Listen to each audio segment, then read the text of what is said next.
Sir নমস্কার।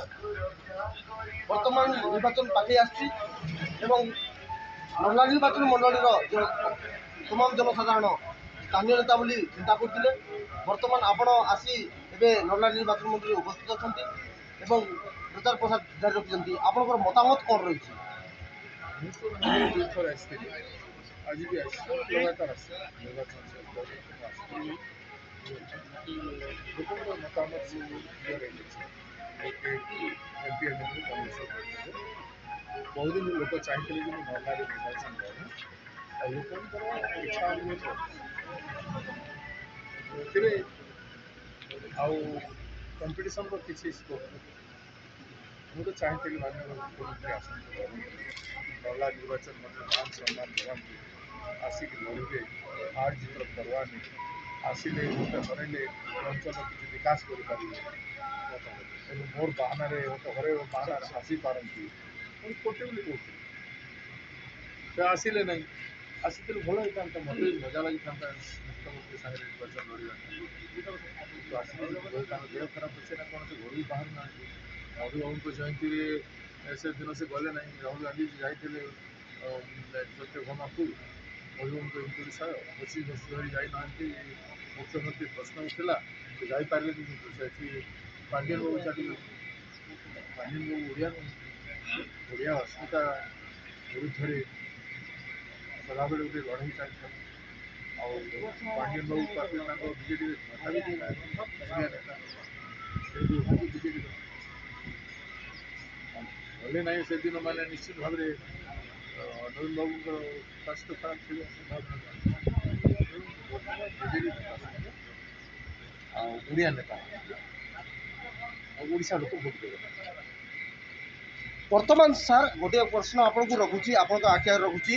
বর্তমান যে স্থানীয় নেতা বলে চেষ্টা চালছিল, কিন্তু আপনার আসলা পরে যে অঞ্চলর পরিবর্তন আসছে, ভোটর্স মানকর পরিবর্তন আসছে, তো আপনার উপরে যে দৃঢ় বিশ্বাস রয়েছে আপনার আসলা পরে যদি আপনার ভোট দিয়ে বিপুল পরিমাণের ভোট দিয়ে জয়যুক্ত করতে তাহলে অঞ্চলর আপনার কিপরি বিকাশ করে পারে? ମୁଁ ଜିତିଲେ ପାୱାର ଏମଏଲଏର ପାୱାର, ମୋ ଭଳିଆ ବ୍ୟକ୍ତିର ପାୱାର ଲୋକଙ୍କୁ ପ୍ରାପ୍ତ ନର୍ଲା ନିର୍ବାଚନ ମଣ୍ଡଳୀ ଭୋଟରମାନଙ୍କୁ ପ୍ରାପ୍ତ ମୋର କ୍ଷମତା ମାତ୍ର ବିଚାର କରନ୍ତୁ। ମୋ ପାଖରେ କିଛି କ୍ଷମତା ରହିବ କାହିଁକି ମୋତେ ନା ପଇସା କମାଇବାର ଅଛି, ନା ଠିକା କରିବାର ଅଛି, ନା ଗୁଣ୍ଡା ପୋଷିବାର ଅଛି, ନା ବାହାଦୁରୀ ନେବାର ଅଛି। ଯାହା ହେବ ଲେଜିସ୍ଲେସନ୍ ହେବ, ଗଭର୍ଣ୍ଣାନ୍ସ ହେବ, ରେସ୍ପେକ୍ଟ ଟୁ ଡେମୋକ୍ରେସି ହେବ, ପାୱାର ଟୁ ପିପଲ୍ ଲୋକଙ୍କୁ ପାୱାର, ଯେଉଁଥିରେ ନର୍ଲା ଗୌରବାନ୍ୱିତ ହେବ, ନର୍ଲା ଲୋକେ ଗୌରବ ଅନୁଭବ କରିବେ, ଲୋକ ସ୍ୱତନ୍ତ୍ର ହେବେ, ସ୍ୱାଧୀନ ଚେତା ହେବେ। ମୋର ମୋର ନେତା, ମୋର ସରକାର, ମୋର ପାର୍ଟି, ମୁଁ ଯାହା ଚାହୁଁଛି ମୋର ପାଖରେ ସରକାର ଆସି ପହଞ୍ଚୁଛି। ବିଭିନ୍ନ ପାର୍ଟି ସରକାରୀ ସ୍ତର ପହଞ୍ଚିବ, ବ୍ଲକ ଅଫିସକୁ, ତହସିଲ ଅଫିସକୁ ଏବଂ କଲେକ୍ଟର ଅଫିସକୁ ଜନସାଧାରଣ ଦୌଡ଼ିକି ଯିବେ ନାହିଁ। ଜନସାଧାରଣଙ୍କୁ ଘରକୁ ସବୁ ଜିନିଷ ଆସିବ।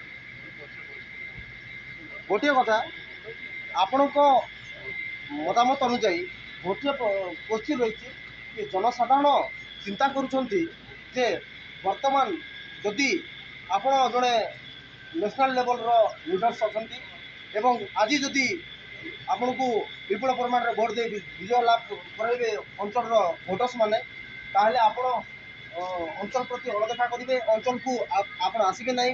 ଏ ଗୋଟିଏ ଦ୍ୱନ୍ଦ୍ୱ ରହିଯାଇଛି। ତ ଆପଣ ଏ ଅଞ୍ଚଳ ପ୍ରତି ଏବଂ ଅଞ୍ଚଳର ଜନସାଧାରଣଙ୍କ ପ୍ରତି ଆପଣ କିପରି ଭାବରେ ସମ୍ପର୍କ ସ୍ଥାପନ କରିବେ? ମୁଁ କେତେ ଥର ଆସିବି ସେଟା ସମୟ ବତାଏ। ମୁଁ ଏମପି ଥିଲି, ଆସିପାରିନଥିଲି। ଏମପିର କାମ ବହୁତ ପାର୍ଲାମେଣ୍ଟରେ ସକ୍ରିୟ ଏମପି ଥିଲି ଏବଂ ସାରା ଭାରତବର୍ଷର କଥା ବୁଝିଥିଲି।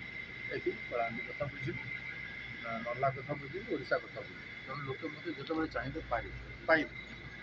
ଧନ୍ୟବାଦ। ନିହାତି ଭାବରେ ସାର୍ ମୁଁ ଗୌତଚରଣ ଦାସ ମହୋଦୟ ତାଙ୍କର ନିଜର ପ୍ରତିକ୍ରିୟା ରଖିଛନ୍ତି।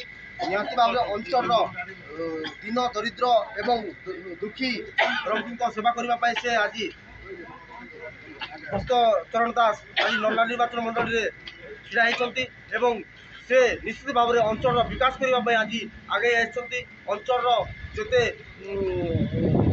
ଗରିବ ନିରୀହ ବ୍ୟକ୍ତିମାନେ ଅଛନ୍ତି, ସାଧାରଣ ଜନତା ରହିଛନ୍ତି, ତାଙ୍କର ସେବା କରିବା ପାଇଁ ଆଗେଇ ଯାଇଛନ୍ତି।